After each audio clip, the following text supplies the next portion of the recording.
In last class,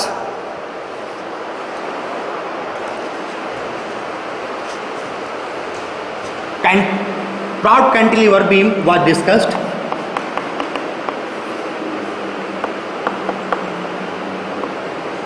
Having UDL W, it was discussed.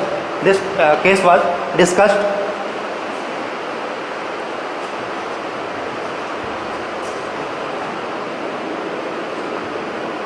The steps what was the followed to solve using force approach. It was क्या थे? What was those steps? First step was to make primary structure. First one step was the primary structure. Second one was primary. Primary. How can we make the primary structure? By releasing this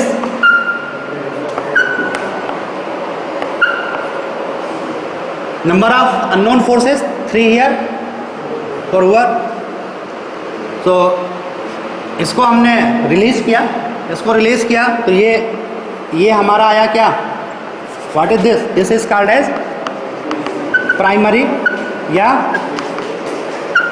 base structure, base beam. ठीक है, इसमें deformation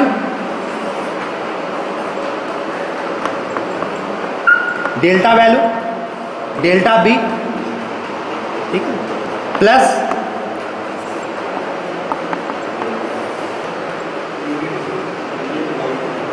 अगला step क्या था?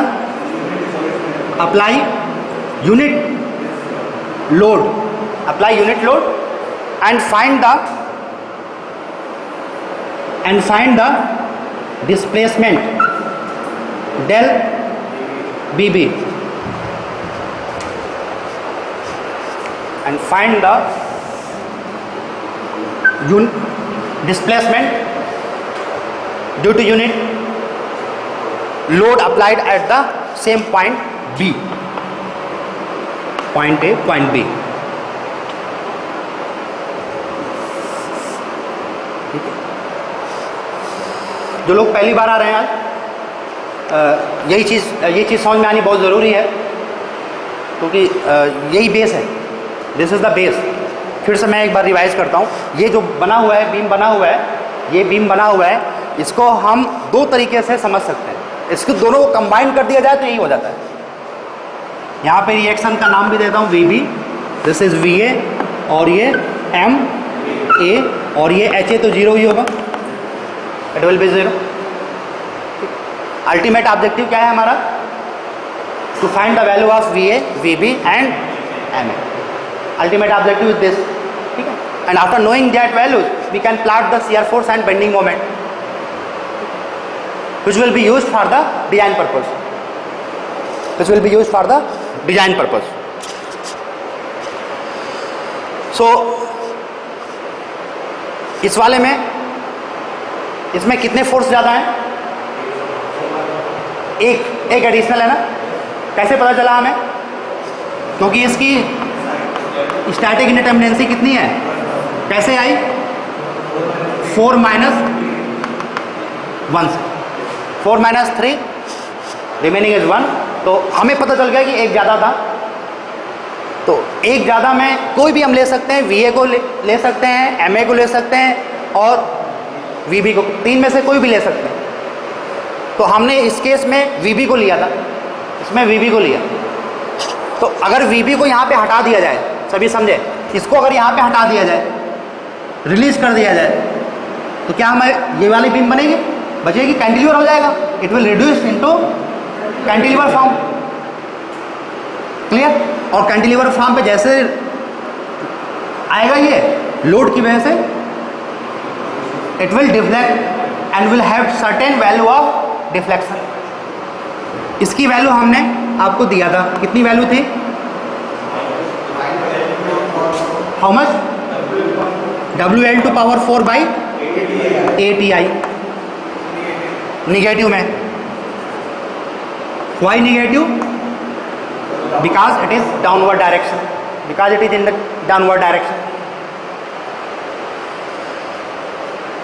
इसके बाद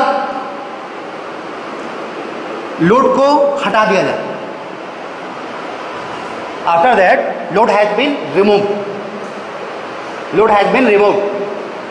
from the primary structure, released structure. इसको released structure भी बोलते हैं, प्राइमरी बेस या और रिलीज्ड, किसी भी नाम से आप कह सकते हैं। एक्सटर्नल लोडिंग रिमूव किया और जहां पर जिसको हमने गायब किया था, इसको हमने मान लिया था, क्या माना था इसको? Redundant x.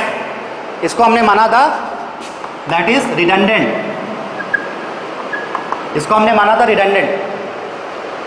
तो जहां पे इसको हटाया तो वहां पे हमने यूनिट लगाया और यूनिट फोर्स लगाकर इसमें डिस्प्लेसमेंट मेजर किया। Measure the displacement by applying the unit load. ठीक है। अब अगर इस चीज को मल्टीप्लाई कर दिया जाए VB से, इसको मल्टीप्लाई कर दिया जाए किससे? VB से, then it will also be multiplied by VB। नहीं होगा भाई, यूनिट में था, ये एक में था, तो अगर इसकी जगह पे VB लगा दिया जाए तो कितना होगा? मल्टीप्लाई हो जाएगा उसी से मल्टीप्लाई हो जाएगा। क्लियर सबको यहां तक? अगर इतना चीज क्लियर हो गया तो आगे की भी चीज क्लियर हो जाएगी, वो भी बहुत सिंपल है। आगे की चीज क्या है? हमने बनाया था उसी B पॉइंट पे कंसीडर किया था। B पॉइंट पे हम कुछ इक्वेशन लिख सकते हैं। B पॉइंट पे आप जरा ध्यान से देखो, इसमें हम कुछ लिख सकते हैं। Now we are able to write one equation at this point B where the redundant has been removed. We are able to write equation. कौन सी इक्वेशन? क्या लिख सकते हैं आप जरा देखो। इसकी value for equilibrium this value delta B del B that should equal to be this value. नहीं होना चाहिए भाई। B अपनी जगह से, ये तो वर्टिकल डिस्प्लेसमेंट यहां पे प्रोटेक्टेड है। The vertical movement at point B is protected. It can not move downward direction, it can not move in downward direction. B point can not be move in downward direction, that's why there will not be any type of deformation. It will possible only and only when summation of this plus this is 0, and that equation can be used to find the value of VB, del BB की value हमने कल आपको दिया था, कितनी थी? L cube by 3I। So at point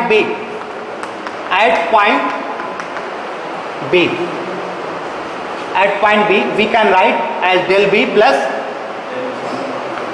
del BB into VB equals to 0. So value of VB is del B by,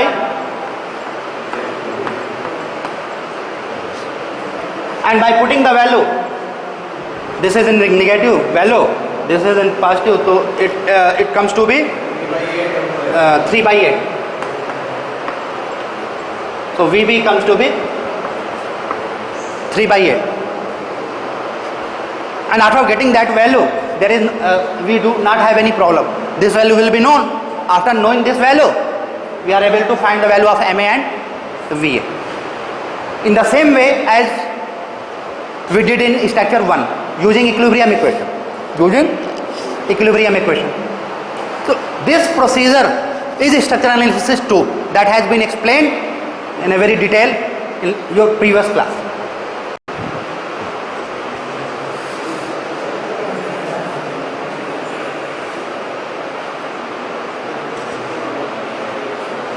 So क्या करने जा रहे हैं हम लोग? अभी कितना समय बचा हुआ है? 1:10 तक मैं पढ़ाऊंगा, तब तक बिल्कुल कंसंट्रेट हो जाओ। वी आर ऋत्विक, सामने बेटा।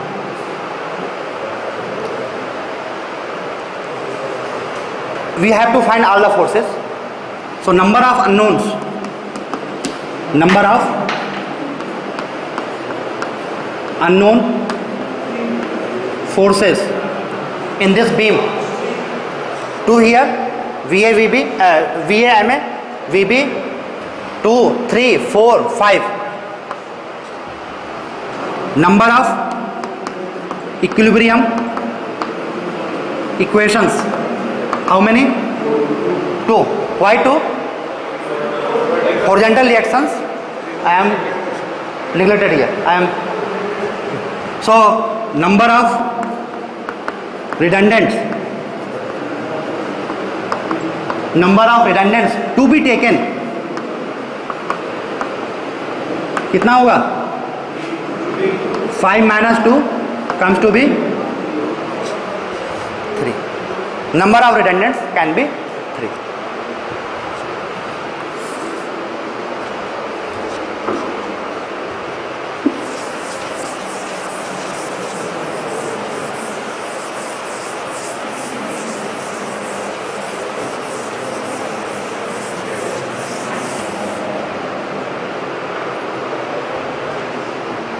Now we have possibility to select the redundants. We have the possibility to select the redundants. Case 1. And how many possibilities are there? How many possibilities are there? Total कितना है? 5. और 3, 5 में से 3 कोई भी लेना है, कितना हो जाएगा? 5C3, 5C2, तो ये हो जाएगा 5 into 4, 2 into 1, 10. Total 10 combination can be there. Total 10 combination can be possible. Out of 10, which one will be selected? Which one we should select? It will depend upon the calculation of deflection. It will decide how to calculate the, it will depend upon the easiness to calculate the deflection. क्योंकि अभी इसके बाद हमें deflection भी तो calculate करना है. ऐसा थोड़ी है कि किसी को भी ले लें काम चल जाएगा. हमें डिफ्लेक्शन भी कैलकुलेट करना है. After selecting these redundant, we have to calculate the deflection also. So we will select that combination of redundants which will not create any problem while calculating the deflection. Okay. The most easiest combination will be adopted. So case 1 क्या हो सकता है? क्या करें हम इसको? 3 लेने हमें कोई, हम ले सकते हैं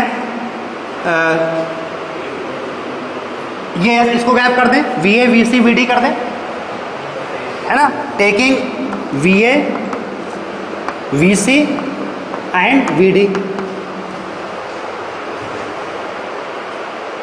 है ना? क्या किया हमने? और ये क्या कैटेगरी है? Support reactions.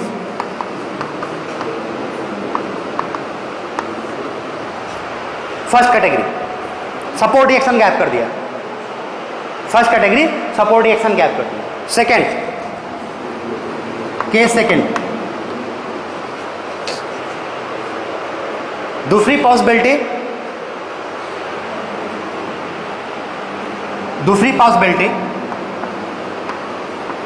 MA को लूँ मैं, MA को और VB एंड VC इनको ले लिया जाए. MA को अगर रिडंडेंट लेंगे then this fixed support will be treated as hinge, है ना? क्योंकि ये रोटेशन वाली जो फ्रीडम है वो यहाँ पे रिलीज हो जाएगी. यहाँ पे डिग्री ऑफ फ्रीडम 0 है, हॉरिजॉन्टल भी, वर्टिकल भी और रोटेशनल भी. तो जैसे ही हमने मोमेंट को रिलीज किया तो it will free to rotate, है ना? So fix support can be treated as hinge. VB तो इसको गैप करना है और VC, VB VC तो ये बन जाएगा हमारा ओवरहैंग. तो थोड़ा सा दिक्कत होगी। इसमें हम ऐसा करें VB और VC, ठीक तो है, VB एंड VC, ओके। तो ये वाला कॉम्बिनेशन है कैसा, moment as well as support reaction, moment as well as support reaction. एक हम और पॉसिबिलिटीज हमेशा लेते हैं, केस थर्ड, केस थर्ड।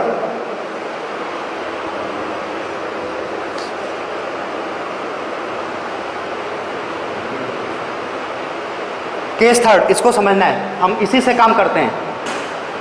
हालांकि हम लोग इसी में ज़्यादातर बुक्स में सब इसी में पढ़े रहते हैं, केस 1 केस 2 में इसी को लेके हम आगे बढ़ते हैं। लेकिन ये कैलकुलेशन जो डिफ्लेक्शन का है वो थोड़ा कठिन हो जाता है, और फिर जब चीज़ निकलता नहीं है तो फिर फ्रस्ट्रेशन होता है, इंटरेस्ट कम होता है। दूसरा मैं बताने जा रहा हूँ, that is additional to you. क्या करना चाहते हैं हम कि हर जो किसी भी ज्वाइंट्स पे, स्ट्रक्चर का कोई भी ज्वाइंट्स ले लें आप, ये ज्वाइंट्स लो, ये लो, ये लो, बी लो, सी लो, डी लो, या इसके बीच में भी ले लो, हर एक ज्वाइंट पे suppose this is any point on the structure, इधर भी कुछ है, इधर भी कुछ है, ज्वाइंट या any point, at any point in a structure,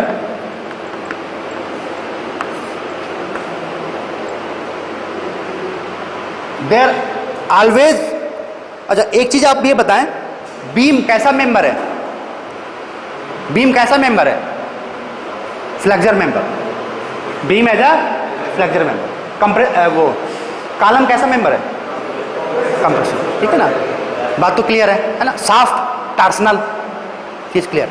इसमें बेंडिंग ही आएगी, बीम मीन्स बेंडिंग।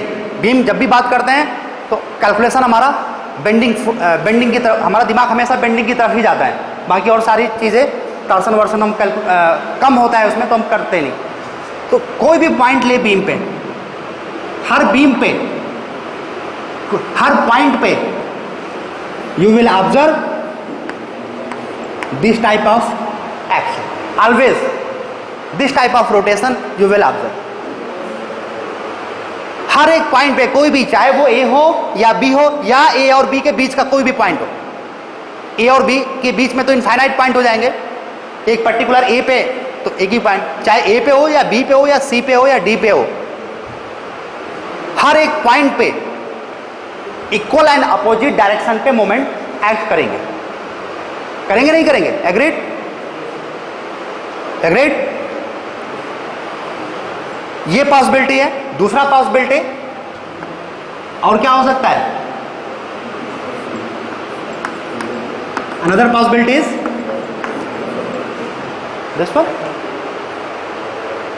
नहीं हो सकता है बेंडिंग अगर दोनों डायरेक्शन में, इधर की बेंडिंग, ये कैसी बेंडिंग है, क्लॉकवाइज, इस साइड में क्लॉकवाइज बेंडिंग, केवल ये वाला पार्ट अगर देखें हम, if we are considering this part, then direction anti-clockwise। So at every point there are two directions of moment, and both moments, अब ये कब इक्विलिब्रियम में रहेगा, what will be the condition for, what will be the static condition for this point, what will be the condition, it will static only and only when the magnitude of the moment of left side and magnitude of moment of right side are equal, and in opposite side and in opposite nature, equal हो और opposite हो, इस वाले में भी और इस वाले में भी। इसमें क्या अंतर है, डायरेक्शन का अंतर है बस। लेफ्ट साइड में एंटी क्लॉक हो गया, पहले क्या था, क्लॉक था। इस वाले में दो ही पॉसिबिलिटी हो सकती है। These are possibilities at any point in a structure, there are two possibilities, either one or either this or this one, ठीक है। So this type of thing it is, ये कौन सा है? ये this is sagging and this is hogging moment. Sagging moment, this is the sagging moment and this is the hogging moment. तो हम ये वाली चीज भी यहां पे हम कंसिडर कर सकते हैं. तो हम इसको कंसिडर करेंगे at point A B and B C. हाँ, बी सी पे हम यहां पे देखें, अगर ये वाली चीज बी और सी पे अगर हम अप्लाई करें तो बी और सी पे क्या होगा? दिस वन, ठीक है, और ये ऐसे सी पे भी ऐसे. सो तीसरे केस में हम लोग लेंगे M A and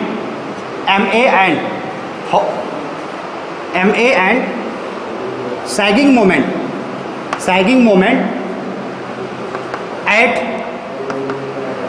B and C. At B and C. दो केसेस का तो हमें मालूम है. इस वाले केस में जैसे ही हम सैगिंग मोमेंट को हम रिलीज करेंगे, सभी ध्यान दें, if we are going to release this sagging moment at B and C, then what will happen? समझे यहाँ पे, अगर ये वाले मोमेंट को अगर हम हटा दें बी पॉइंट से, समझने वाली चीज है, बी पॉइंट से इस साइड का और इस साइड का दोनों का मोमेंट क्या कर दें? हम हटा दें. बी पॉइंट पे भी, सी पॉइंट पे भी, ए पॉइंट पे केवल यही वाला है. इसको अगर हम जीरो कर दें, क्या होगा? This continuous beam will be treated as a single beam. ध्यान दें, this continuous beam will split in 3 part, part 1, part 2, part 3, isolated. All segment of the beam will be considered as isolated beam.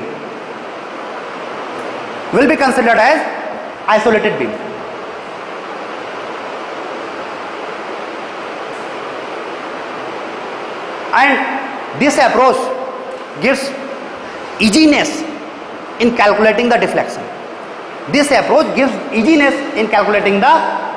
deflection.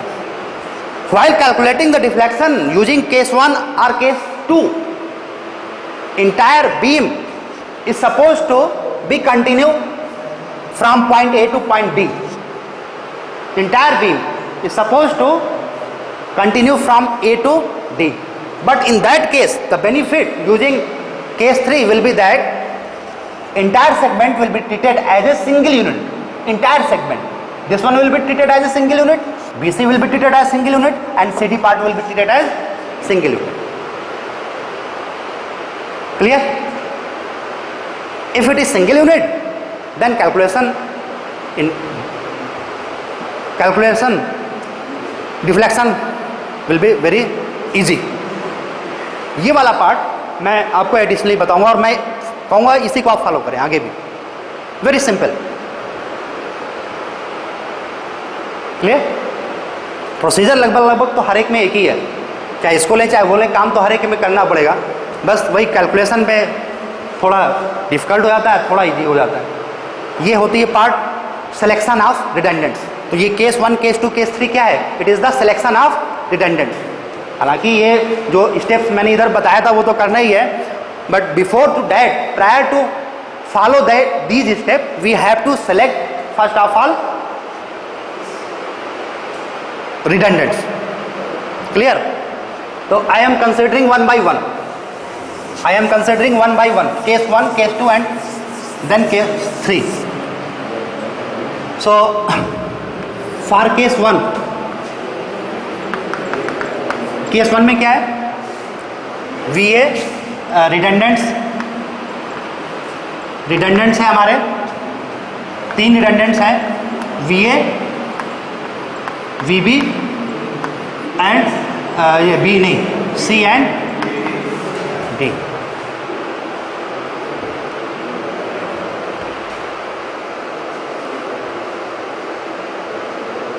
इसको VA क्यों ले रहे हो, इसको करो B कर दो, कैंटिलीवर नहीं बनेगा नहीं तो।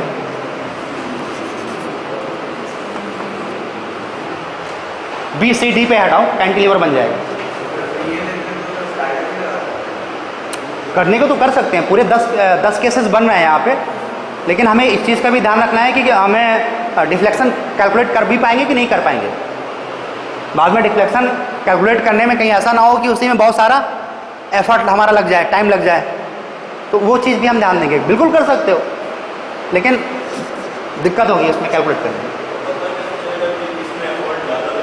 Question, number of question, practice, ठीक, प्रैक्टिस। बस यही कह सकता हूँ कि थोड़ी डिफिकल्टी होगी, लेकिन जिस समय पे आप क्वेश्चन करेंगे और जहाँ आप अटकोगे तब आपको पता चलेगा कि अगर हम ऐसा कर लिए होते तो यहाँ पे नहीं फंसते, ठीक है ना। अभी मैं आपको सारी चीज़ नहीं से अवगत नहीं करा सकता, ठीक है। मैं कह रहा हूँ कि ये करना चाहिए, आप मत फॉलो करो, दूसरा फॉलो करो और बढ़ो आगे। हो सकता है कि आप बढ़ जाएं, हो सकता है कि ना बढ़ पाएं। नहीं बढ़ पाते हैं तो देखें क्यों नहीं बढ़ पा रहे हैं, समझ में आ जाएगा। क्लियर। सो पहला केस ये वाला हम ले। तो अब हम क्या बनाएंगे सबसे पहले, प्राइमरी स्ट्रक्चर। सो सेगमेंट 3 सेगमेंट थे, 1 2 3 सेगमेंट। तो B पॉइंट पे क्या हो गया, सपोर्ट गायब, कंटिन्यू हो गया ये। तो this is A point, point A, point B, C and D। A point पे क्या हो जाएगा,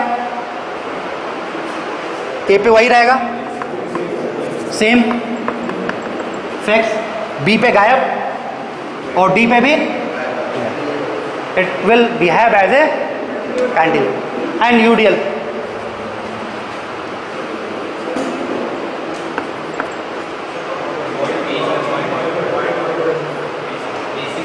हाँ, point load is here, right. क्या हो गया हमारा, रिलीज स्ट्रक्चर या बेस स्ट्रक्चर या प्राइमरी स्ट्रक्चर।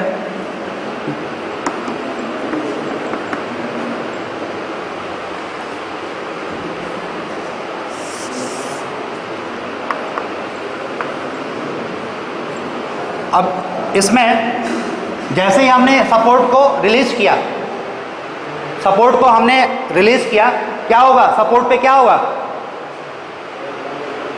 मूवमेंट होगा। जो मूवमेंट रुका हुआ था उसको हमने छोड़ दिया, फ्री कर दिया, फ्रीडम दे दी। देन फ्रीडम दिया तो अब जाएगा, डिस्प्लेस होगा। कैसे डिस्प्लेस होगा, इस तरीके से, it will be a deflected shape. So this value, this one and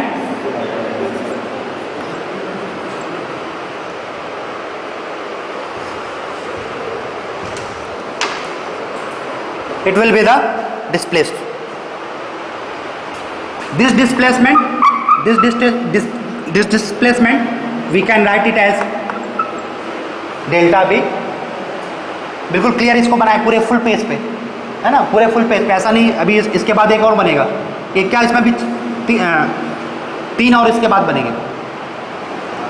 del B, this one will be del C and this one will be del, this point is D. Clear. So to find the value of all forces, to find the value of these VB, VC, VD, first step will be to calculate the value of delta B, delta C, delta D। तो इस diagram में calculate कर सकते हैं हम कौन कौन से मेथड हैं यहाँ पर, which one methods, किस मेथड से कर सकते हैं इसको, which one method will be preferable, unit load method. Conjugate beam से भी हम कर सकते हैं, 3 जगह पे निकालना है, कर सकते हैं। कंजुगेट से भी कर सकते हैं, कैस्टिग्लियानो मेथड लगा सकते हैं हम, कोई भी मेथड भी लगा सकते हैं, ठीक है। आफ्टर दिस क्या करेंगे, यहाँ पे यूनिट लोड लगाएंगे। दूसरा स्टेप क्या था, यूनिट लोड। कहाँ कहाँ पे यूनिट लोड लगाएंगे, जहां जहां पे रिडंडेंट लग रहे हैं, तो रिडंडेंट कहां पे लग रहे हैं? ये इस पे VB पे, ये X1 है, ये X2 है, ये X3 है. So we will apply unit load simultaneously, one by one. We will apply unit load one by one. We will apply unit load one by one after removing external loading.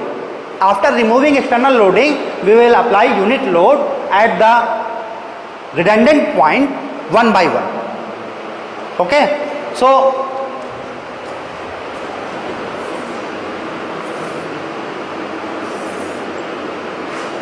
this is our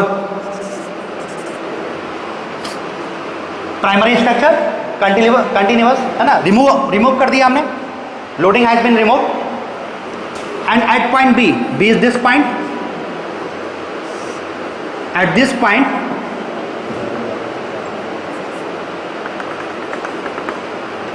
point क्या करना चाहिए हमें? Apply unit load. So after applying this unit load, it will क्या होगा? ये it will deflect in upward direction in this form. Clear? So this one deflection, this one deflection, and this one deflection we need to calculate. Curve ही होगा क्योंकि यहां पे तो क्या है, डिग्री ऑफ फ्रीडम 0. दीवार पे अगर किसी चीज को अगर हम करें और ऊपर बेंड करें, क्या होगा? कर्व फॉर्म पे ही आएगा, स्ट्रेट थोड़ी जाएगा. It will not be straight. यहां पे अगर हिंज होता तब जाएगी. Clear? Write it as del. इसको क्या लिखेंगे हम? डेल नोटेशन यहां पे फॉलो करें हम. यहां पे डेल बी, इसको क्या लिखेंगे? डेल सी पे, सी पर आगे क्या लेटर लिखूं? Deflection at C, right, due to unit load acting at B. So the it will be CB. Clear? Here del कहां पर है? D, यूनिट लोड, ये deflection at point D due to unit load acting at B. Clear? So अगर इसे हम B को 1 करें, इसको अगर हम 2 करें, इसको अगर हम 3 करें. क्लियर? इसको B को 1 लिख दें, C को 2 लिख दें, इसको D लिख दें, तो इसको हम क्या लिख सकते हैं? इसको हम डेल 1 1 लिख सकते हैं क्या? क्लियर? इसको लिख सकते हैं हम डेल 2 1, और इसको लिख सकते हैं डेल. क्लियर? मुझे इसके बाद मैट्रिक्स एनालिसिस भी पढ़ानी है, मैट्रिक्स अप्रोच भी पढ़ानी है, तो वो वाली भी चीज़ मैं यहाँ से लिंक कर दूंगा. उसके लिए मुझे अलग से एफर्ट नहीं करना पड़ेगा. यही केस मैं फिर से कंसिडर करूँगा, यही नोटेशन फिर से कंसिडर करूँगा. सारी चीज़ें एक, मैं कोशिश, मेरा एफर्ट यही है कि मैं लिंक करके आपको दूँ, जिससे कि आपको कम से कम दिक्कत हो. क्लियर? सो इसमें क्या किया आपने?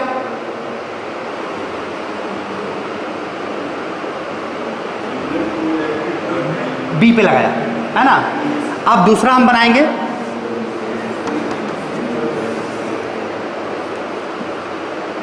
अगले में क्या करेंगे? यूनिट लोड कहां पे लगाएं? क्लियर? C पे लगाएंगे और डिफॉर्मेशन, डिफ्लेक्शन हर पॉइंट पे निकालेंगे. तो जैसे इस पे लगाया, डिफ्लेक्शन इसका क्या होगा? It will deform in this manner. Upward, clear. So B point पे थोड़ा और बड़ा बनाऊं क्या?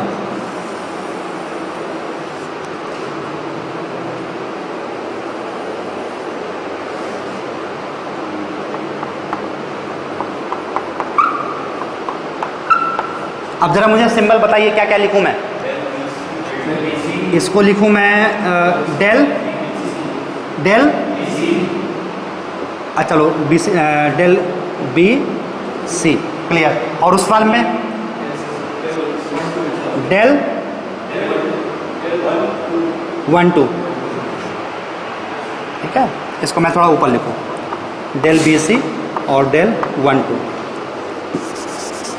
इसको क्या लिखूं? डेल सी सी या del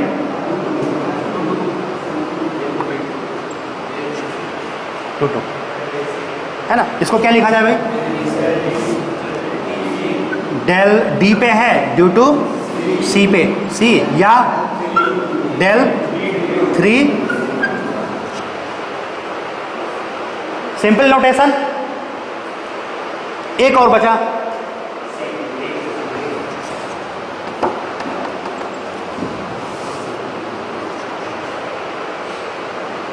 where we have to apply unit load at point D.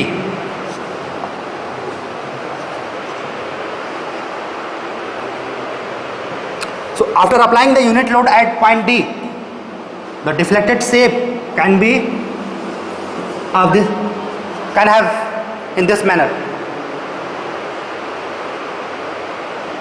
So deflection under point B, point C and point D, बताएं मुझे क्या लिखूं मैं? डेल B पे और यूनिट लोड कहाँ पे? D पे, या इसको क्या लिखा जा सकता है? डेल 1, ठीक है। इसको क्या लिखा जा सकता है? डेल सी डी या डेल 2। इसको क्या लिखा जा सकता है? डेल 3 वो पहले तो डेल डी डी या डेल, तो these are the notations, these are the notations,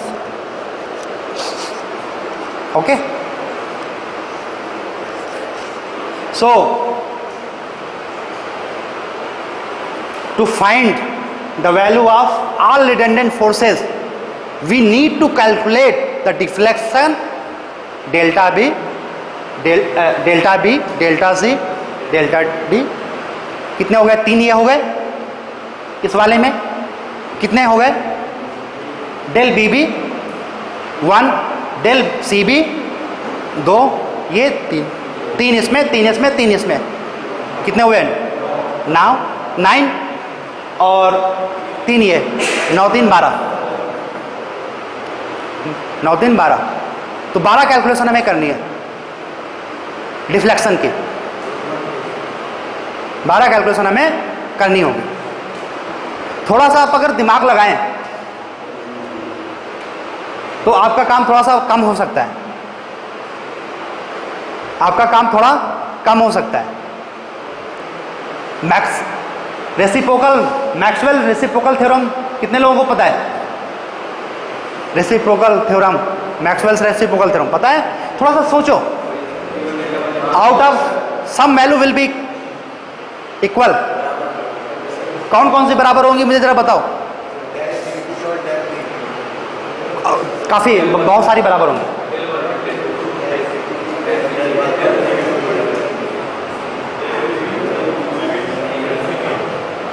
So after according to Maxwell's reciprocal theorem,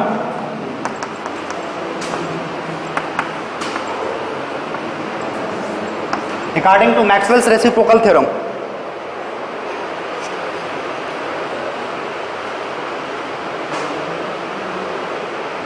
बताएं पहली चीज,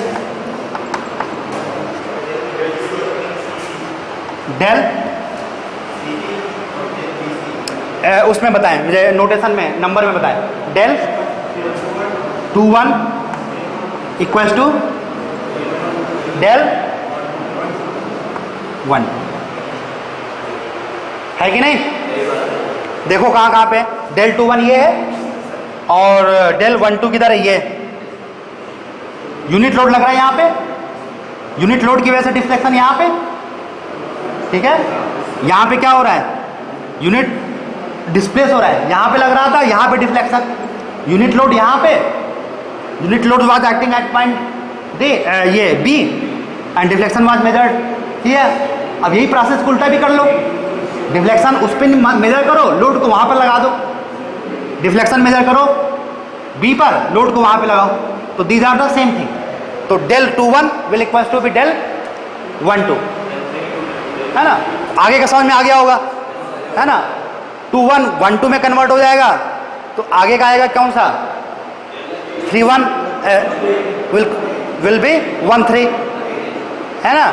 तो लिखते हैं second thing will be del 3 1 equals to 1 3। Next condition 1 2 का हो ही गया, 2 2 का कोई होगा ही नहीं, 2 2 2 2 3 2, yes. Del 3 2 will equals to be del 1 3 पहले ही कर चुके हैं, 2 3 हो चुका, होगा ही नहीं, right? So total number of deflection we need to calculate, कितना हुआ? 3 यहां पे, टोटल 12 थे, 12 से 3 माइनस हो जाएंगे, 9 टोटल थे ना, 3 3 हर एक में, 3 ईयर 3 ईयर 3 ईयर 3 4 12, और ये 3 कम हो जाएंगे, 9 deflection we have to calculate, clear? अच्छा,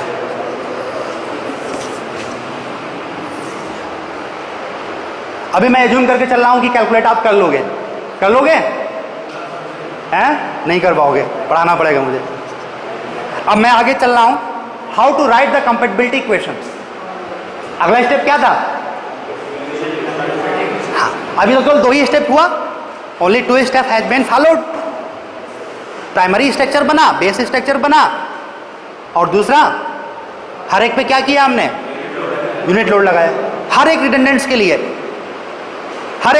लिए, 1 by 1 इन, है ना, इन प्रॉपर मैनर। पहले इस पे लगाया, ऑर्डर में लगाया, ताकि सीक्वेंस हमारा उसी सीक्वेंस में, मिक्सिंग नहीं करें, पहले इसमें लगा दें फिर इसमें लगाएं, फिर मनमानी नहीं, है ना, लेफ्ट से राइट या राइट से left.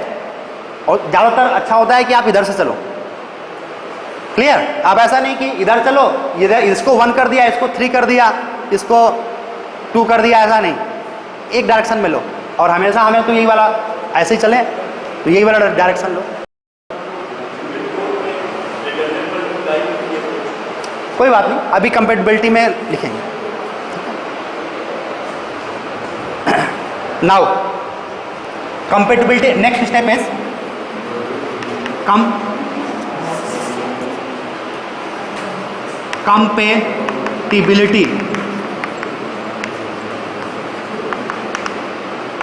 compatibility equations. Next step is to compatibility equation. Next step is to write the compatibility equation.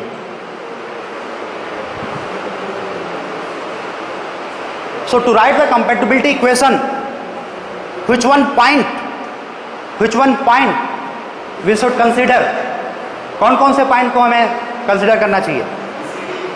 BCD, of course BCD, क्योंकि जहां पे हमने रिलीज किया है उन्हीं को देखें, ठीक है? तो सबसे पहले कहाँ पे किया जाए?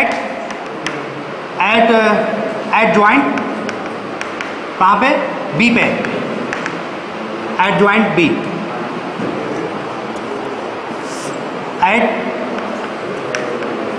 Eight B.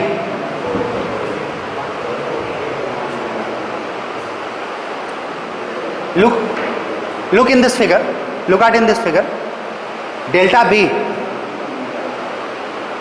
means ये deflection at point B when the hinge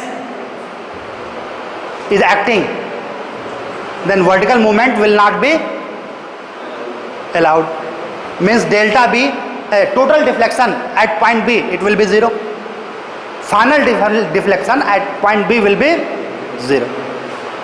Similarly at C deflection, total deflection is 0, at D it is 0.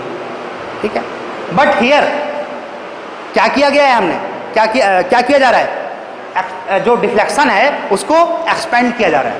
We are expanding the deflection. Deflection तो हो रहा है लेकिन रिजल्टेंट डिफ्लेक्शन तो हो रहा है but the resultant deflection is 0. What we are doing here, we are doing nothing but algebraic sum. We are adding the sum of deflections. So at point D क्या लिखे हम यहाँ पे, डेल्टा बी प्लस डेल्टा, तो इस point पे, तो इस वाली रो पे आओ, बी के लिए इस रो पर आओ, सी के लिए इन दिस डायरेक्शन, डी पे यहाँ पे. क्लियर? तो डेल्टा बी प्लस ये डाउनवर्ड डायरेक्शन में है, ये अपवर्ड डायरेक्शन इधर, अपवर्ड इधर, इधर टोटल डिफ्लेक्शन, ये सब एक साथ हो रहा है तो सब ऐड करना पड़ेगा, ऐड करना पड़ेगा, नहीं करना पड़ेगा. और समेशन कितना होना चाहिए, उतना ही होना चाहिए जितना ये हो, मतलब डेल्टा बी ये निगेटिव में प्लस इन दोनों का summation should be 0. Clear to everybody? यही तो होगा. इसी तरीके से in the same way at point C क्या लिखेंगे हम, डेल सी प्लस इन तीनों का समेशन 0. इसी तरीके से डी पे. ठीक है, एक चीज का ध्यान रखेंगे कि इसका समेशन ये किसके लिए बनाया गया है, it is for VB, it is for VB के लिए है, और ये किसके लिए था, वीसी के लिए, और ये क्लियर. तो बस एक चीज का ध्यान रखेंगे कि जो ये डिफ्लेक्शन है उसको मल्टीप्लाई किससे करेंगे, वीबी से. ठीक है ना, ये किसके लिए, यूनिट के लिए है. अगर ये यूनिट के लिए है तो अगर इसकी जगह पर वीबी लगा होता तो क्या होगा, हर एक में वीबी से मल्टीप्लाई हो जाएगा. Is it clear? ये किसके लिए, यूनिट के लिए है, और एक्चुअल में क्या लग रहा है यहाँ पे, वीसी लग रहा है. तो अगर एक्चुअल में वीसी लगेगा तो क्या होगा, it will multiply by VC throughout. Similarly here unit load is here, but in actual VD will be there. So if VD is there, then what will happen, all the deflection will be multiplied by VD. Is it clear to everybody? So if this is clear, then the compatibility equation is very simple to write the compatibility equation. It's very simple. Del B किया plus del 11 VB plus del 21 into VC plus थोड़ा सा इधर del B plus del 11 VB plus del 21 VC plus del 13 VD. Clear? इसी तरीके से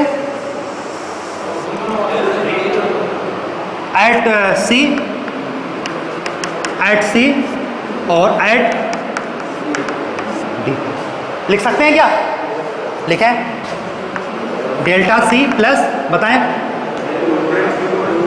del, ये यहाँ पे आए del 21 multiplied by V B, two one multiply by V B plus यहाँ पे del 2 multiply by V C plus कौन सा ये del 2 3 multiply by V D equals to 0. Anything is wrong?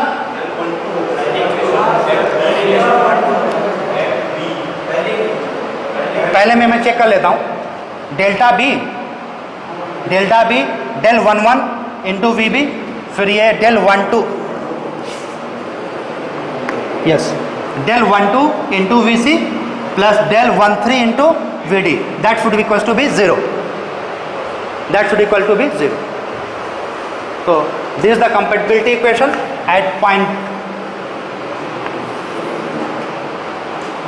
B and at C at point D. Delta D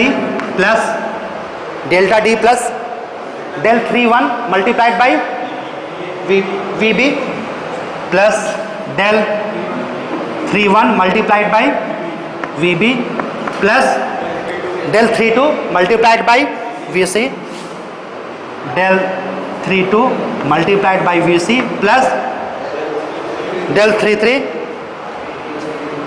3 multiplied by VD should equals to be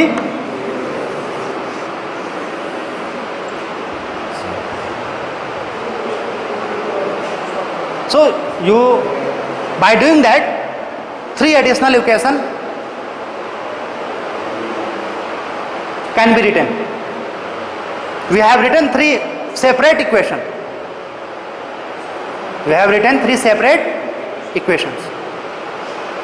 Having different deflections values, so if we are able to find the value of del 1 1, value of del 1 2, del 1 3, del B other deflection value, then we are able to find the value of VB, VC and VT. Clear? Then we are able to find the value of VB, VC and VT, provided we know the deflection value. Clear?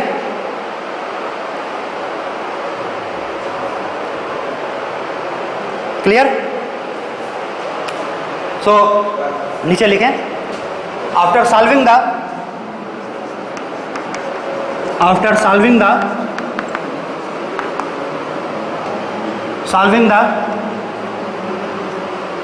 equation 1 इसको कर दें, ये equation 1, this equation 2, this 3. After solving the equations 1, 2 and 3, after solving equation 1, 2 and 3, we can calculate कौन सी VB, VC and VD. आगे एक line और लिखूं, क्या लिखूं? provided deflections are provided deflection values are known to us,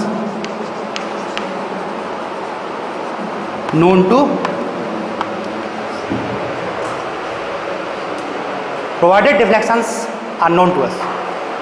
deflection नहीं पता होगा थोड़ी नहीं निकाल पाओगे, डिफ्लेक्शन नहीं मालूम तो निकाल नहीं पाएंगे. क्लियर? ये और कितनी निकालनी है डिफ्लेक्शन, ये भी आपको क्लियर हो गया होगा. टोटल 12 होंगी, लेकिन 12 में से 3 कैलकुलेट हमें नहीं करनी होगी ड्यू टू मैक्सवेल्स. एग्जाम में आपसे 3 का नहीं पूछा जाएगा, ज़्यादा से ज़्यादा 2 का, क्योंकि 3 में कैलकुलेशन ज़्यादा हो जाएगी. मैंने बता दिया, 3 का एग्जाम्पल लेके कर दिया है मैंने, लेकिन ज़्यादा से ज़्यादा 2 का ही पूछा जाता है, अधिकतर ज़्यादा से ज़्यादा 2 का ही, क्योंकि 10 मार्क्स का क्वेश्चन होता है और लेंथ काफ़ी ज़्यादा हो जाती है, कैलकुलेशन बहुत ज़्यादा हो जाती है. अगर 2 का होगा तो कितनी कैलकुलेशन करनी होगी ज़रा बताएं मुझे. अगर रिडंडेंट्स 2 होंगे तो भाई 2 तो यहाँ पे करने पड़ जाएंगे आपको। अगर ये नहीं होता, केवल 2 होते, ये होता, 2 ये हो गए, 2 ये हो गए,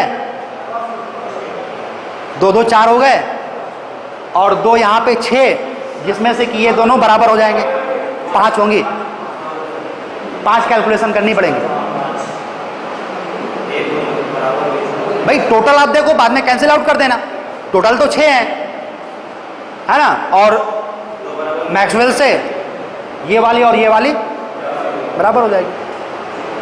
5 करनी होंगी तब भी, तो 5 कैलकुलेट करोगे, इसके बाद कंपैटिबिलिटी इक्वेशन लिखोगे, फिर जाके काम हो पाएगा।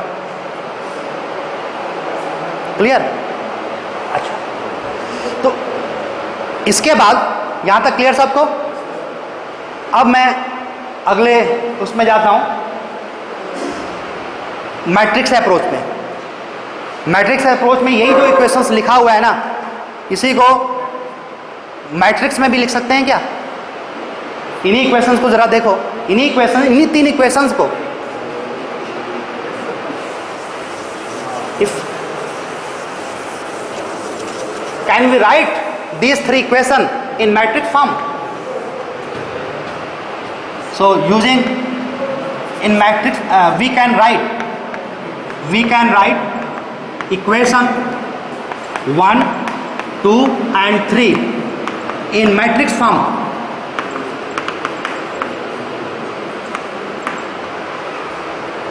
लिख सकते हैं?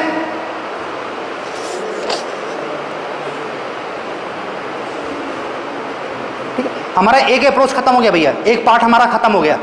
अगर इसको हम मैनुअली कर लेंगे तो हमें ये वैल्यू नोन हो जाएंगी, और इसके बाद हमारा स्ट्रक्चर 1 के उससे कर लेंगे। अब हमारा ये अप्रोच दूसरा है, ये है इसमें मैट्रिक्स एनालिसिस, इसमें हेडिंग डाल के लिखना, this is the matrix analysis.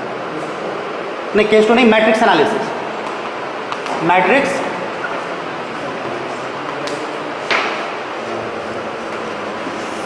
ये है मैट्रिक्स एनालिसिस।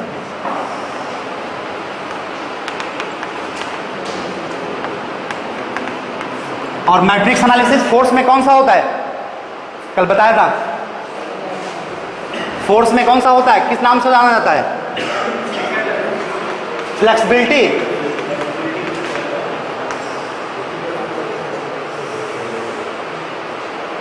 फ्लेक्सिबिलिटी मेथड से, ठीक है। सो इनको लिखते हैं writing equation 1 2 3 in matrix form. Delta B, delta C, delta D into del 1 1, del 1 2, del 1 3, नीचे क्या होगा? del 2 1, del 2 2, del 2 3, del 3 1, del 3 2, del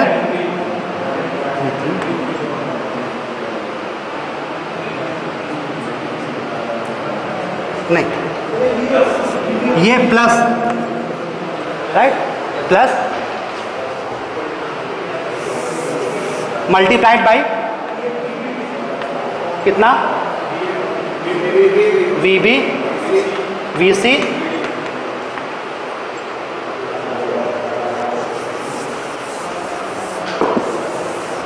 equals to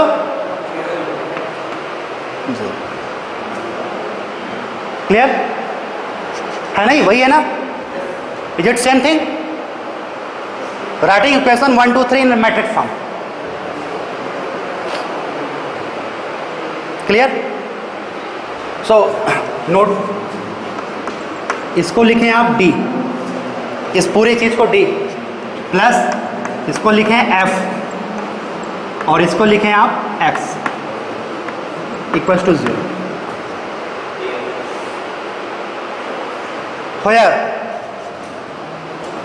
where D is displacement matrix,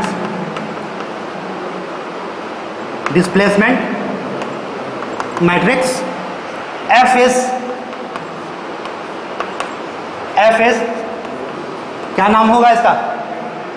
flexibility matrix.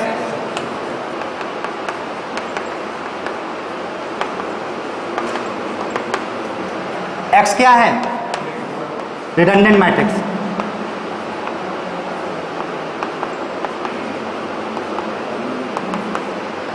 X is the redundant matrix. Is it clear to everybody? कोई नई चीज तो नहीं है? Properly linked है एक दूसरे से।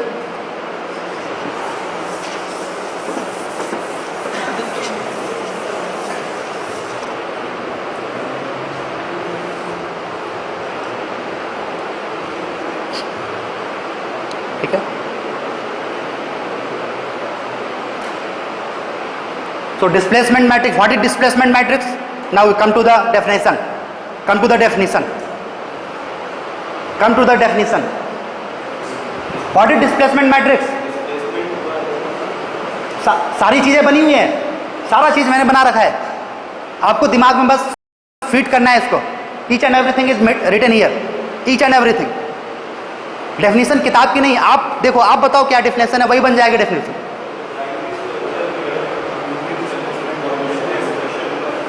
डिस्प्लेसमेंट मैट्रिक्स, यहां पे गए, delta B, delta C, delta D, इधर आओ, कहां पे है ये क्या डेफिनेशन बनेगी?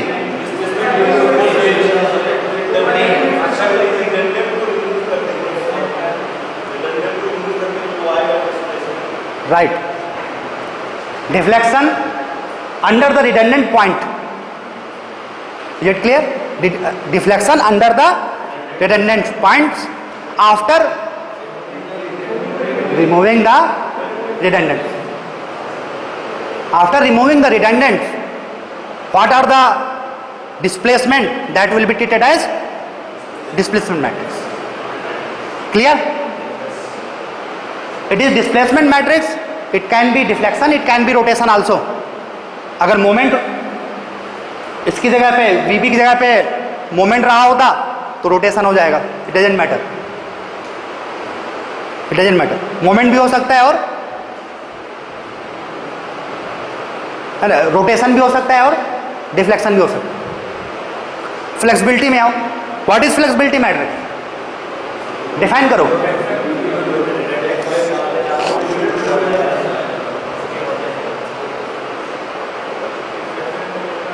Are you able to define? Are you able to define? Are you able to define flexibility matrix? What are flexibility matrix? It is the matrix having, it is the matrix having these values. And what are these values? It is written here in graphical form.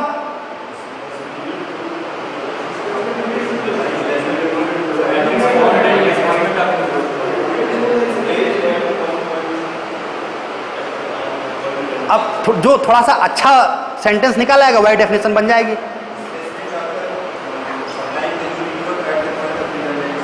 थोड़ी सी और भाषा और अच्छी करो, definition बन जाएगी।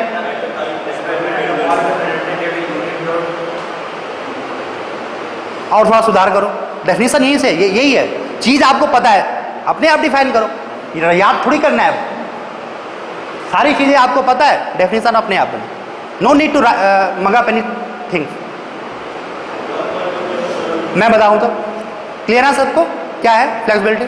इसको define किया जा सकता है मैट्रिक्स, मैट्रिक्स हैविंग, यहां पे आओ, वापस आओ, matrix consisting of deflection, matrix consisting of deflection due to unit load acting at the redundant point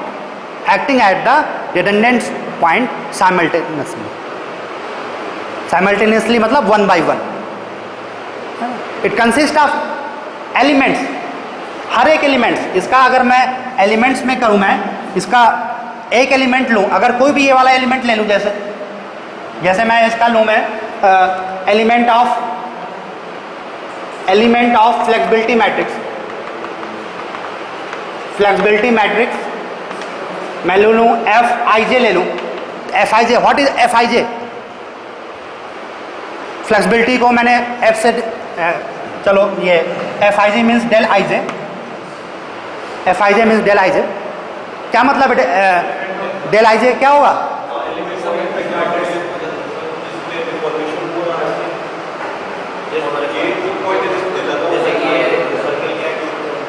deflection at, पहला लेटर क्या होता है, उस पॉइंट पे deflection at I due to unit load acting at J. Is it clear? So element of flexibility matrix is this one and it is deflection at I, deflection at node means point I due to unit load acting at कहाँ पे, at node. Clear everybody? So what is flexibility matrix? With the help of this you can define.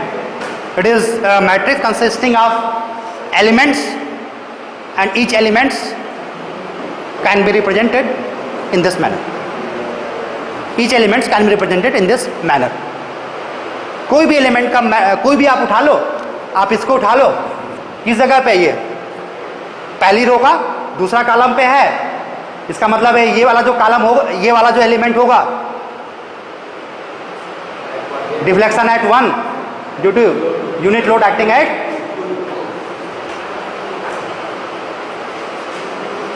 Clear? Flexibility matrix. इसके बाद क्या है, redundant matrix. It's very simple. Redundant is, तो redundant का कल मैं बता चुका था. What is the definition of redundant? तो no need to extra forces whatever we need to calculate, है ना. Redundant forces are the extra forces which are assumed, which are taken, which are assumed नहीं, which are taken to calculate, which are taken to calculate. Clear? Okay. अच्छा, इसकी एक property होती है, आपको बता ही चुका था मैं रेसिप्रोकल थ्योरम में. क्या होगा, इसके बाद की ये तीनों चीज, दिस वन,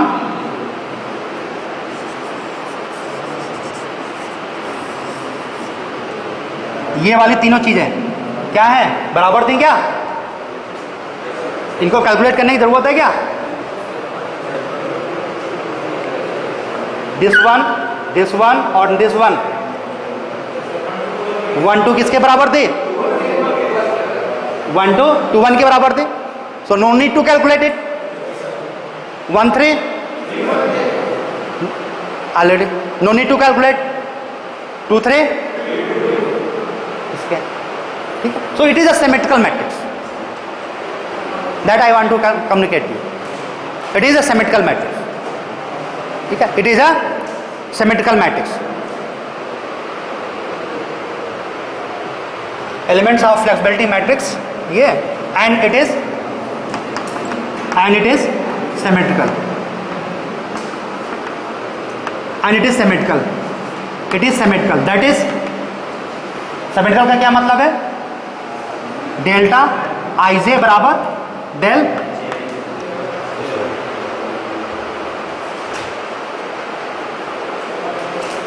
राइट. और ये क्या है, ब्रैकेट में लिख लेना.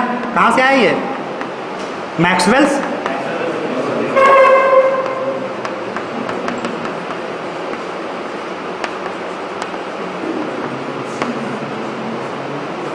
This is Maxwell's reciprocal theorem. This is Maxwell's reciprocal theorem. Clear? तो अगर आपसे फ्लेक्सिबिलिटी मैट्रिक्स बनाने को कहा जाए तो क्या काम करना है? डिफ्लेक्शन निकालना है भैया. क्या निकालना है? डिफ्लेक्शन निकालना है. उसके अलावा और कुछ करना है? डिफ्लेक्शन निकाल के उसमें इस फॉर्म पे लिख देना है. हर एक डिफ्लेक्शन कैलकुलेट करोगे तो EI आएगा. अगर EI की वैल्यू दिया हुआ है तब तो उसमें मल्टीप्लाई करके लिखेंगे, अदरवाइज क्या होगा, common 1 by EI multiply by जो भी फैक्टर होगा. Clear to everybody?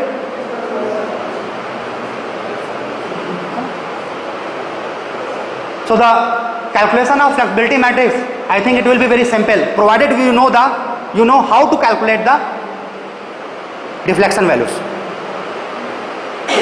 ठीक, तो ये आता है आपका 4th यूनिट में.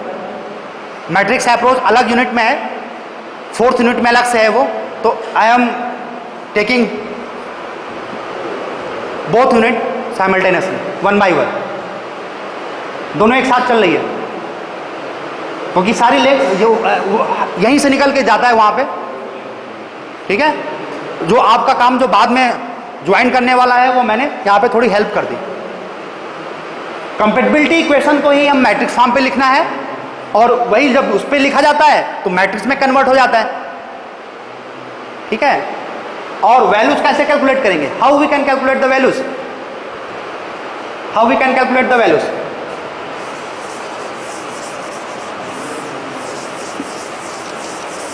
Values can be calculated using matrix method. निकालना क्या था, मैं क्या निकालना था? Redundant matrix. This is unknown, we have to find the value of redundant matrix. तो रिडंडेंट मैट्रिक्स क्या हो जाएगी? इसको डालो equation number 4। So from equation 4, from equation 4 क्या लिखा जा सकता है? Value of x matrix is equal to F inverse multiplied by, ये क्या हो जाएगा? Minus B.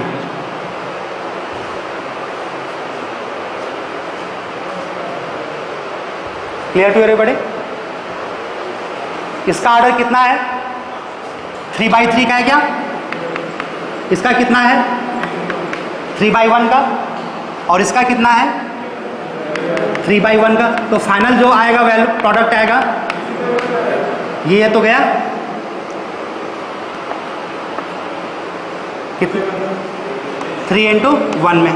और इधर भी कितने में आएगा? 3 चीज़ें इधर आएंगी, 3 चीज़ इधर आएंगी। Find out.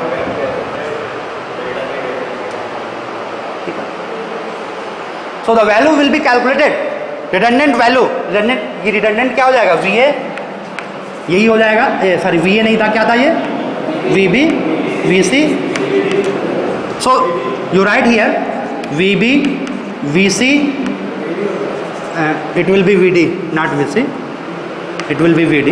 So VB, VC and VD can be calculated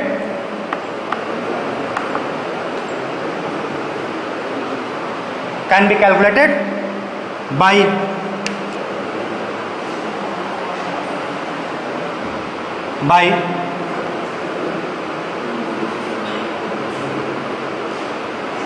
multiplication of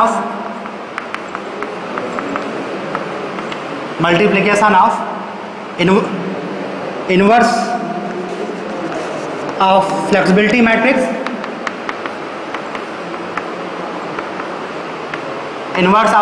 matrix, and क्या है दूसरा? क्या है? With minus sign, with displacement matrix, with displacement matrix ना। ब्रैकेट में चाहे तो लिख लें in negative form. So to calculate the value of redundants, the thing whatever you have to know in prior is the calculation of matrix, inverse calculation of matrix. You should know how to calculate the inverse of a matrix. तो इसमें घर पे जाकर आपको ये देखना है inverse कैसे कैलकुलेट करना है, एडजॉइंट, कोफैक्टर्स, ये सब आता है नहीं आता है? ठीक है, तो इसको इनवर्स निकाल, पहले तो आप ये बनाओगे यहाँ पे मैट्रिक्स में फ्लेक्सिबिलिटी मैट्रिक्स, ये सारी वैल्यू से ये बन जाएगा। इसके बाद में इनवर्स आपको निकालना होगा। You have to find the inverse using mathematics, mathematics यहाँ पे इनवर्स नहीं बताऊंगा मैं, घर से आप लोग करके आइएगा। एक क्वेश्चन को मैं सॉल्व कर दूंगा आपके साथ, बस इससे ज़्यादा और हेल्प नहीं कर पाऊंगा। आप ये मत एक्सपेक्ट कीजिएगा कि इनवर्स में आपको कोफैक्टर कैसे होता है, कैसे मल्टीप्लाई, ये नहीं बता पाऊंगा, ठीक है। तो कोफैक्टर्स वगैरह ये सब इनवर्स आप कर लेना। उसके बाद इनवर्स कर लेना, इसके बाद ये क्या है? Multiplication. Inverse and multiplication of A matrix, ये आपको आना चाहिए। Clear? So today I have discussed about the force method using manual calculation. Manual calculation is consistent deformation. Manual calculation is consistent deformation. And if we are writing the compatibility equation in a very defined manner then it will be flexibility method. It will be flexibility method.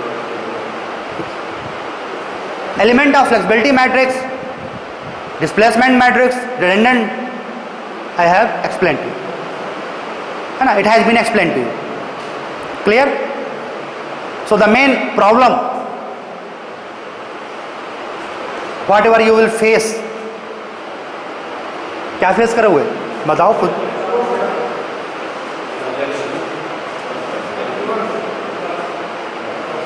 नहीं, inverse तो खैर चलो ठीक है, inverse तो mathematics का हो गया। स्ट्रक्चर की चीज जो मुझे बतानी है, डिफ्लेक्शन, ठीक है ना। So the calculation of deflection is a major issue which has to be discussed in our next class. Which has to be discussed in next class. अभी बंद मत कीजिए, बंद मत कीजिए। सो अगली क्लास में आने से पहले, ये मतलब क्लास बंद करने से पहले, आज का सेशन कंप्लीट करने से पहले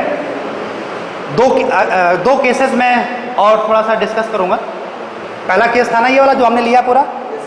दूसरा केस क्या था? आओ वापस आओ, वापस जाओ।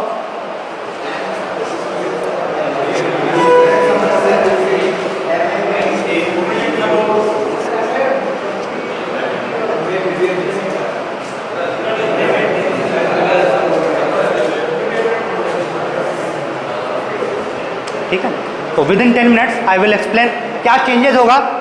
मुझे बस यही फिगर बनाने हैं, 2 फिगर बनाने हैं, बाकी का चीज तो वही होगी, जो इधर है वही उधर है।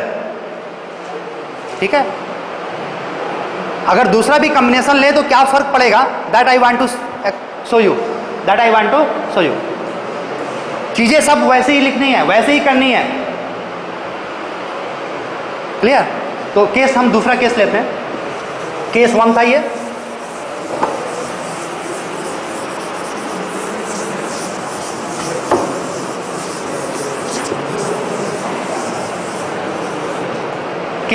तो रिडंडेंट्स क्या क्या है? एम नहीं, एम बी नहीं होगा, V B and then V C. So figure कहाँ गया वो?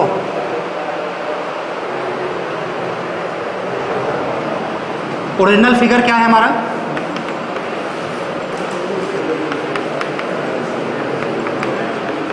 Original figure is this. Our given beam is this one. So primary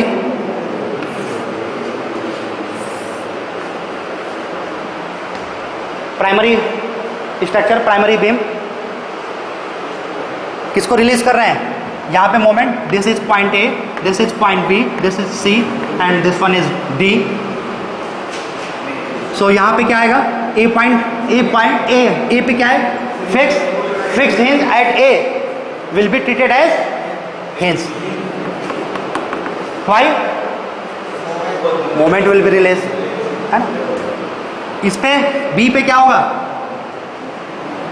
what will happen at B? It will be free. C पे, D पे कुछ करिए, no change at D, no change. Clear?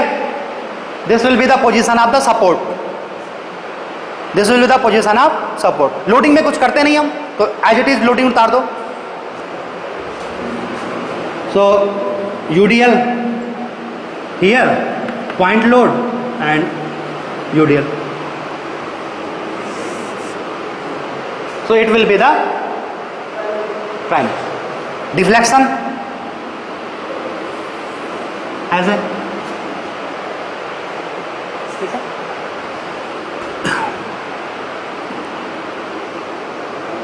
बताएं क्या क्या निकालना होगा डिस्प्लेसमेंट में? क्या है मोमेंट? कहाँ पे? ए पॉइंट पे, moment at point A. It means क्या कैलकुलेट करना होगा? थीटा एट पॉइंट ए.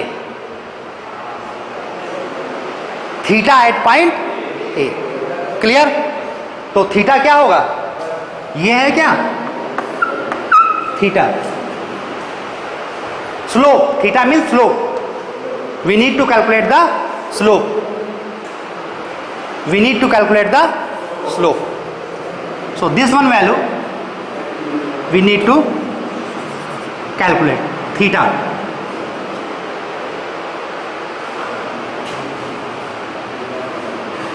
और ये इसी को क्या लिखें हम? अगर हम इसे 1 लिखते हैं, if it is redundant ma equals to x1, if this is x2, if this is x3, this is x3, तो ये क्या हो जाएगा? it will be डिस्प्लेसमेंट में किया था मैंने. डिस्प्लेसमेंट में क्या लिखा था मैंने? उसमें नोटेशन नहीं लिखा था, उसको d1 d2 d3 लिखा था मैंने. it will be d1 right here, right? it will be d1, no problem. Displacement का पहला d1. दूसरा एलिमेंट डिस्प्लेसमेंट का क्या होगा? कहाँ पे? VB है, तो ये VB कहाँ पे? B पॉइंट पे आना पड़ेगा. और कैसा है? एक्सियल है कि रोटेशनल है कि क्या है? ये एक्सियल है. इसका मतलब है कि downward movement, this one delta B. ठीक है. डिस्प्लेसमेंट के बारे में बात करें, रिस्पेक्ट में बात करें, तो it will be d2. It will be d2, second element of the displacement matrix. It will be the second element of the displacement matrix. Next है VC. कहाँ पे आना? C के under the point C, this one. So we should write it at delta C and it will be D. It will be the D3 element of displacement matrix. Clear? So this is the primary structure.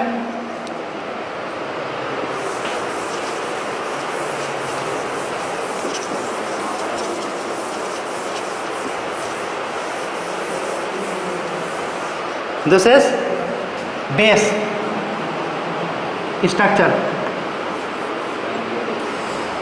इसके बाद और क्या करना होगा? We have to apply unit load 1 by 1.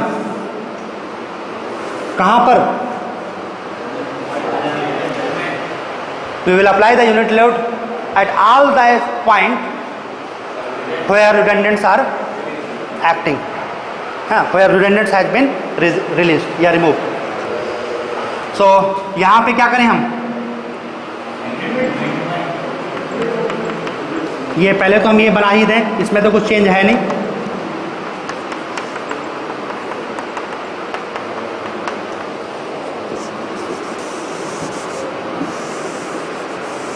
ठीक है ना?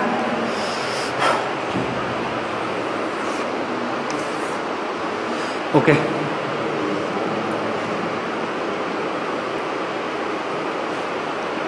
सो क्या करना होगा यहाँ पे? पहला क्या है? MA. तो मोमेंट 1 लगाएं क्या यहाँ पे? 1.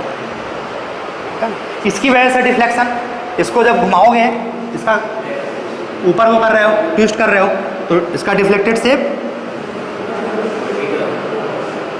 यहाँ पे हिंज है, मूवमेंट तो होगा नहीं. सो इट विल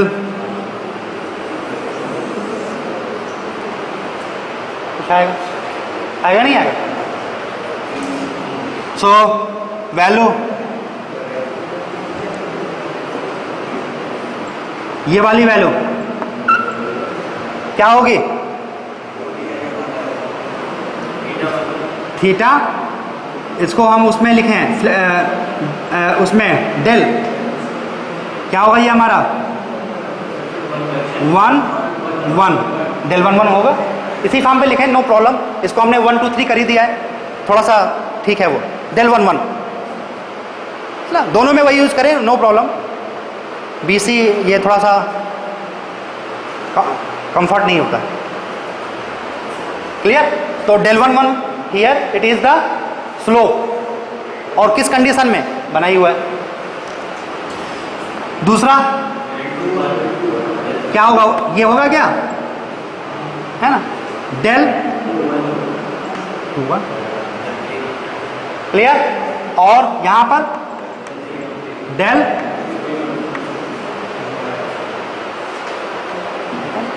यही, these are the elements of the flexibility matrix, these are the elements of the flexibility matrix। Flexibility में डेल्टा की जगह पे F यूज करते हैं, we use the symbol F in place of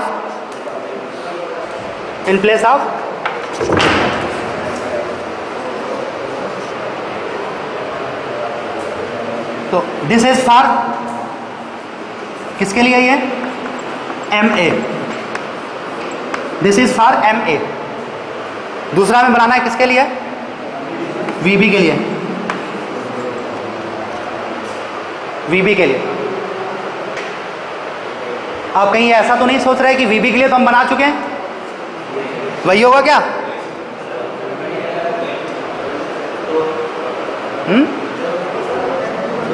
VB, हाँ, एक तो कैंटिलीवर अलग हो गया, तो बात ही अलग हो गई। यहां पे लगाया डिफ्लेक्टेड शेप, ऐसा होगा क्या? इधर थोड़ा ज्यादा होगा, हमें इससे लेना देना कुछ नहीं है, किधर ज्यादा किधर कम होगा, तो ये देखना है कि कौन कहां पे क्या होगा। क्लियर?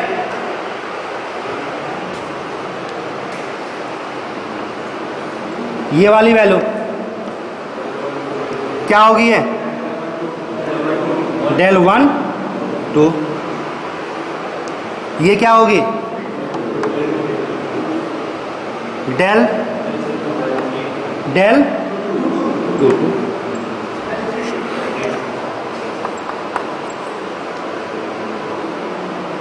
डेल 3। क्लियर? इसी तरीके से नेक्स्ट क्या होगा हमारा? VC के लिए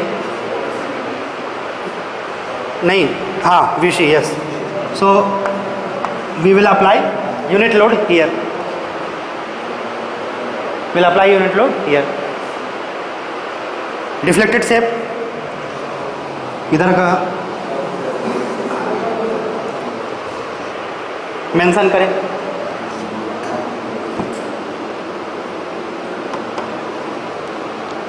क्या लिखूं मैं इसको? डेल 1 3, और ये वाली चीज del 2 3।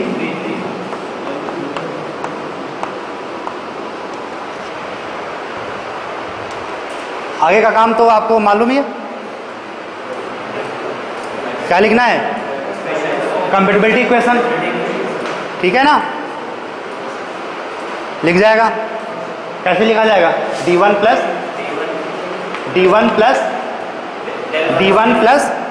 Del 1 1 into MA plus del 1 2 into VB plus del 1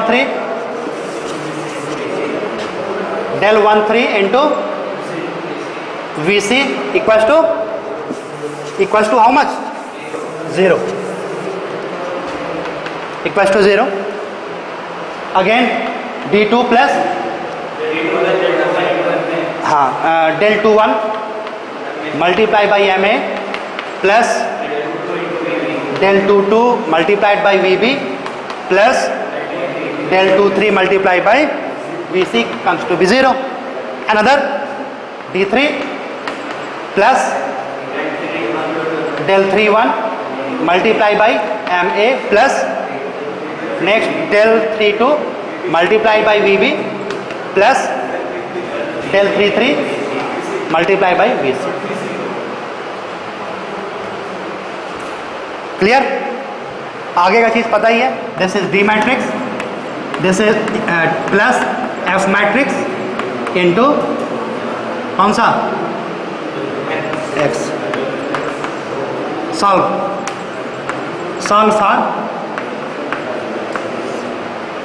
for X using both method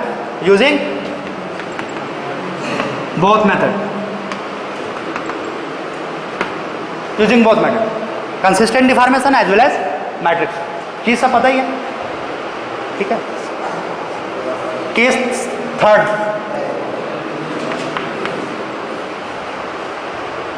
third, बस इतना ही चीज मुझे बतानी है. इधर का तो वही लिखा रहेगा, बस केवल फिगर बनाने होंगे. इधर तो चेंज होगा क्या? इट विल रिमेन सेम, है ना.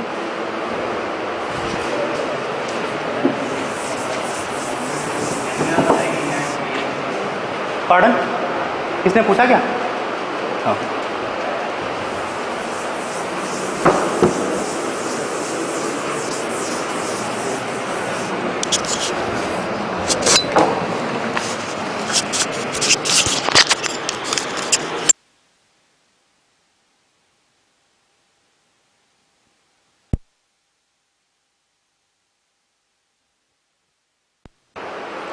Hello.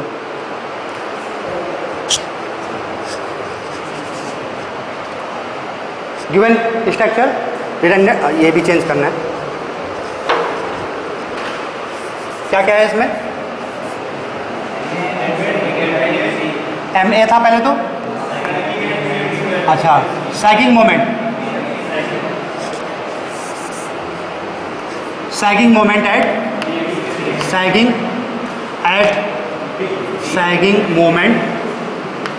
at B and sagging moment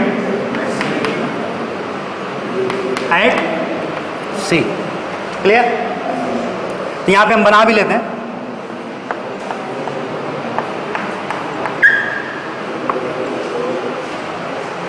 ये है, ये मोमेंट की बात कर रहे हैं, राइट? तो रिलीज स्ट्रक्चर हमारा क्या होगा?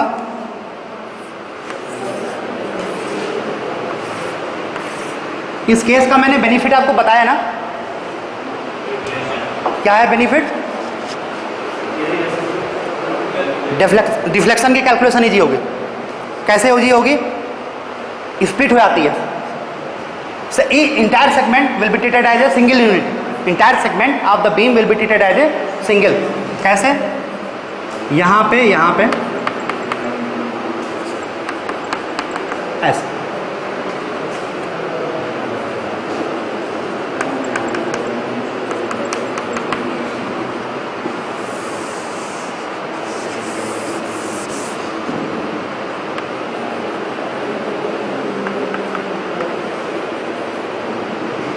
This will be the base structure. This will be the base structure. Clear? अच्छा, अब जरा बताओ तो डिस्प्लेसमेंट मैट्रिक्स के एलिमेंट क्या क्या है? ये बात समझ में आ रही है? क्या किया मैंने?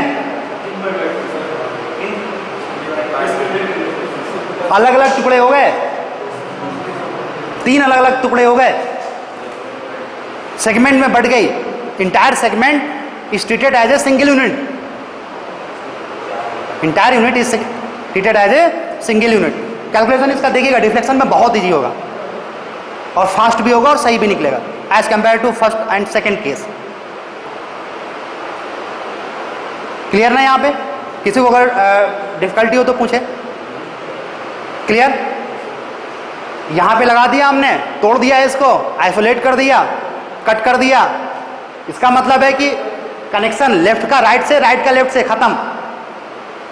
बी पॉइंट पे कैसे जुड़ा हुआ है, लेफ्ट और राइट कैसे जुड़ा हुआ है, बी पॉइंट पे बी ए और BC कैसे जुड़ा हुआ है, ड्यू टू सैगिंग, यही वाला, यही एक्शन जुड़े हुए। इसी को अगर हमने जीरो कर दिया, ये एक तरह से क्या है, ये दिस इज कोहेसिव फोर्स। कैसे जुड़ा हो, यही है। जैसे ये ब्रेक हुआ टूट जाएगा, ब्रेक हो जाएगा। तो हमने क्या किया, उसी को जीरो कर दिया है, मेन ब्रेक कर दिया हमने।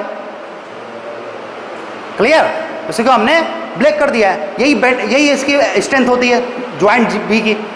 ज्वाइंट बी टूटने से पहले कितना बेंडिंग ले लेगा, वही है। क्लियर ना। सो ये कैसे डिफ्लेक्ट होगा, इस तरीके से, ये भी ऐसे डिफ्लेक्शन होगा। Clear. So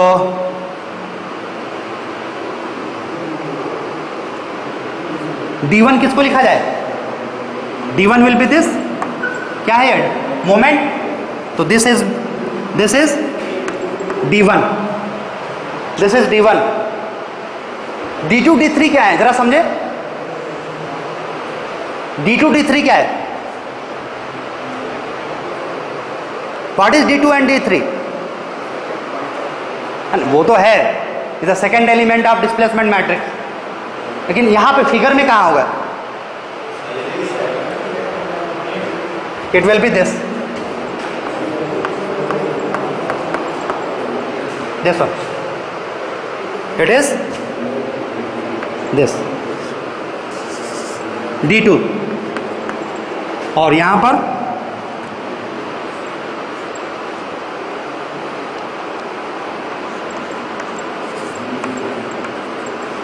this relative difference. ये दोनों पॉइंट एक्चुअली इक्विलिब्रियम में थोड़ी होगा, ऐसे। तो जो रिलेटिव डिफरेंस होगा लेफ्ट और राइट, ठीक है, D1 D2 D3। दूसरा किसके लिए बनाएंगे हम, MA के लिए, ये, हाँ, next is for MA, MB, और ये किसके लिए, sagging moment as B, sagging bending moment at C, sagging bending moment eight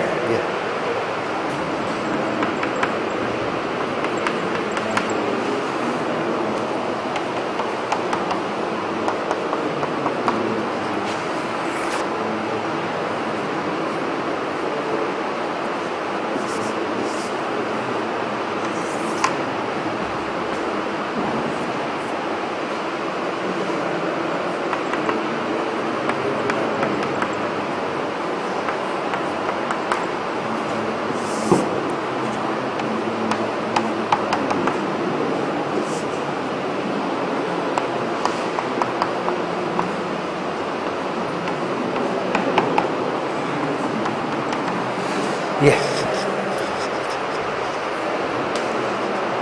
तो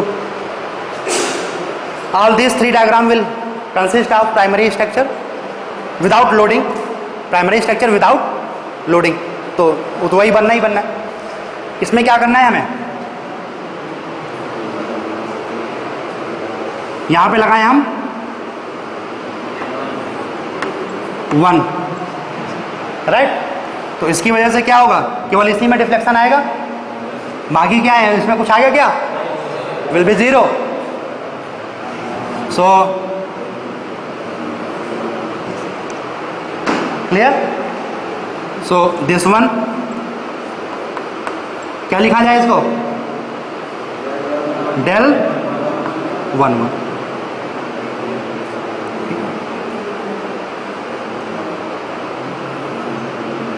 ये वाली चीज क्या होगी, ये डेल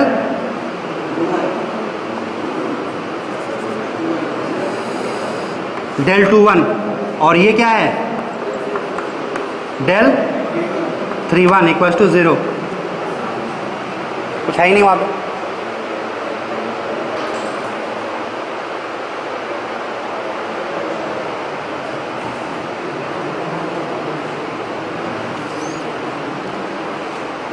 इस वाले में इसमें क्या किया जाए, बी पे क्या लगाया जाए, सैगिंग मोमेंट। क्या होता है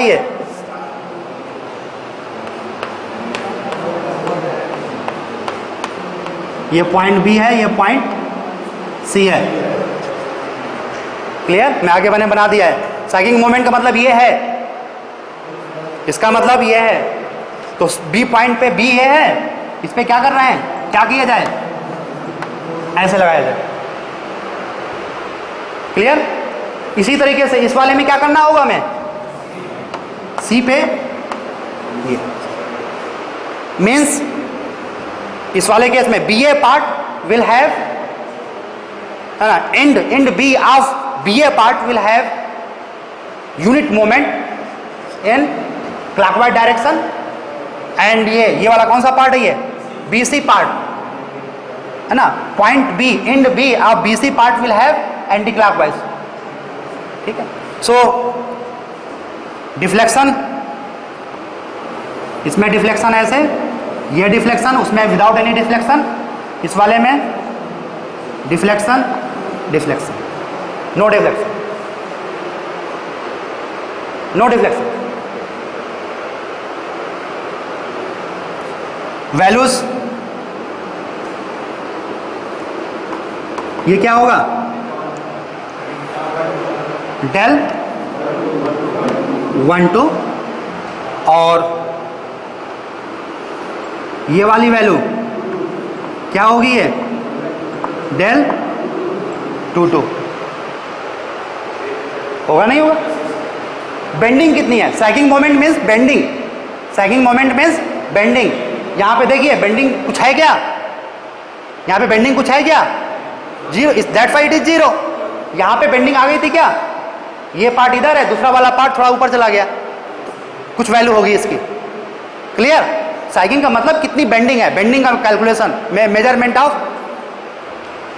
सो ये वो हो गया। अच्छा, यहां पे ये है क्या, दिस वन, इसको लिखा जाए डेल 3 2, तो डेल 1 2 और ये del 2 2, this one is del 2 2।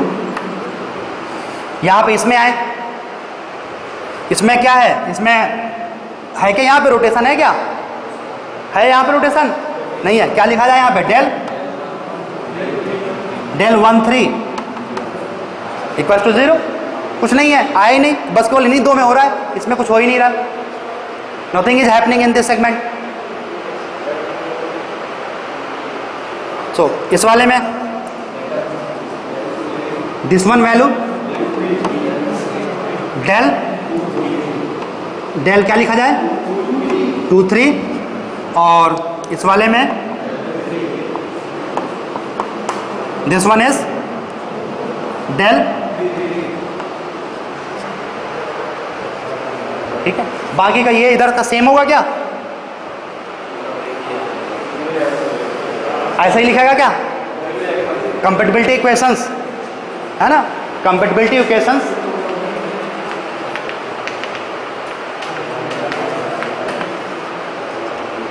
Compatibility equations will be same as it is. Check कर लेते हैं। d1 value of d1 plus del 1 1 multiplied by ma लिखा हुआ है। इसके लिए del 1 2 multiplied by sagging moment. ये इसको चेंज कर देते हैं थोड़ा, इसको हम ऐसा करते हैं, इसको x2 कर लेते हैं, इसको x3 कर लेते हैं, नो प्रॉब्लम। तो ma की जगह पे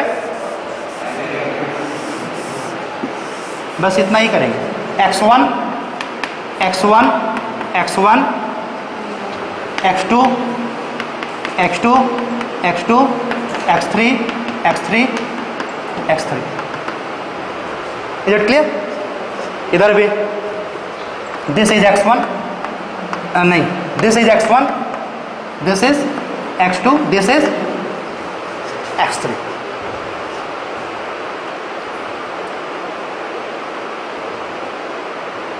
okay, check it out.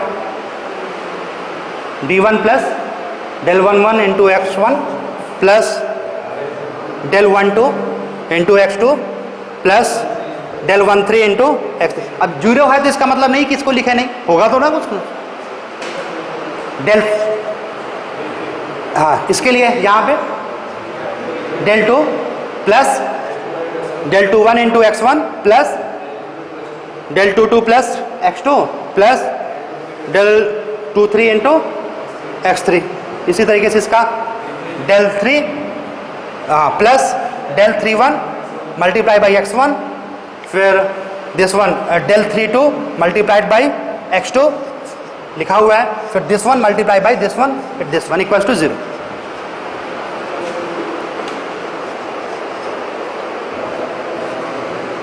So the next step will be the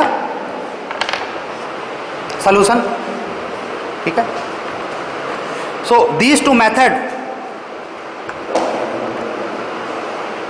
will able to solve the question provided you know the deflection. So in the next class we will discuss how to find the deflection. How to find the deflection. क्योंकि deflection निकालने के बाद इसमें कुछ बचा क्या? कुछ बचा इसमें? नहीं बचा. ठीक है ना? तो यूनिट पहला और यूनिट 4 दोनों आपके साथ में चल रही है. Okay, thank you very much. Attendance